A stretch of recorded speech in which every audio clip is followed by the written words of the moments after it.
iPhone booths suddenly appeared in the community. This caught a man's attention. He curiously walked inside, but he didn't notice that the door behind him had quietly closed. When he finished his call and tried to leave, only then did he realize the door wouldn't open. He didn't pay it much mind, thinking it was some child's prank. The sun grew stronger, and the narrow space became increasingly stuffy and hot. He started to feel restless and anxious. Just then, two people on their way to work walked by. He was overjoyed and frantically signaled for help. Although the glass blocked the sound, the two heard him. The man pushed desperately from inside, while the two pulled with all their might from outside. Yet the sturdy door didn't budge at all. They had no choice but to give up. However, the commotion attracted a crowd of onlookers. Then the passing strong man walked over. He seemed very confident in his own strength. The strong man exerted his full force. With a sharp cracking sound, the door handle snapped off. A burst of laughter erupted from the surrounding crowd. This made the strong man lose face. He stepped back a few paces, then charged suddenly at the glass door. With a loud crash, the strong man grimaced in pain, but the door still hadn't changed at all. Helpless, he had to walk away in shame.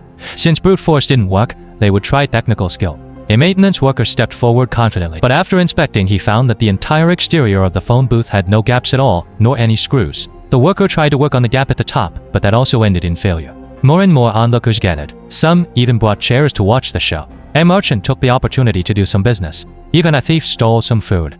It had become a small society.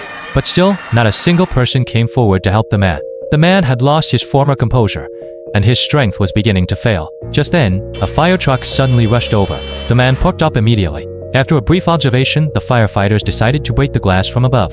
They set up a ladder. Just as the hammer was about to come down, a blaring horn sounded. Several people in work uniforms arrived. They claimed to be from the telephone company. Without any explanation, they inserted to steel pipes under the phone booth. Then they carried the man away. The onlookers waved goodbye to him.